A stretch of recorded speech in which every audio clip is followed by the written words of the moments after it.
Le seigneur des îles Vaudina s'avança d'un pas nonchalant, jusqu'au milieu de la grande salle du château de Wayfair. Le claquement sourd et régulier de ses bottes cirées faisant écho au tapotement silencieux de mes doigts contre ma cuisse. C'était un homme avenant, dans le genre anguleux, la peau dorée par le soleil et les biceps dessinés par le maniement de la lourde épée suspendue sur sa hanche.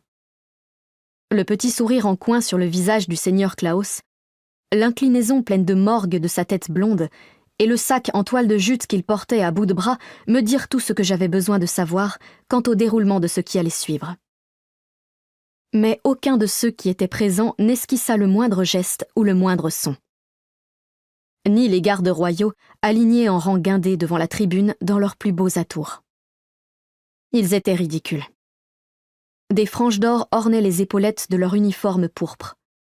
L'étoffe épaisse de leurs redingotes à revers et de leurs pantalons assortis était beaucoup trop chaude pour l'été brûlant de Carzodonia, et ne leur permettait pas la liberté de mouvement des gardes et des soldats de rangs inférieurs, vêtus de simples tuniques et de chausses. Leur tenue suintait le privilège qu'ils n'avaient pas gagné à la force de leurs épées, rangées dans leurs fourreaux, incrustés de pierre et d'os. Ni sur le dais, où la reine et le roi de Lasagna, assis sur leur trône rehaussé de citrines et de diamants, regardaient approcher le seigneur. Les couronnes de feuilles d'or, ceignant leur front, étincelaient dans la lueur des candélabres. Et si les yeux de mon beau-père brillaient d'un espoir exalté, le visage de ma mère restait impénétrable.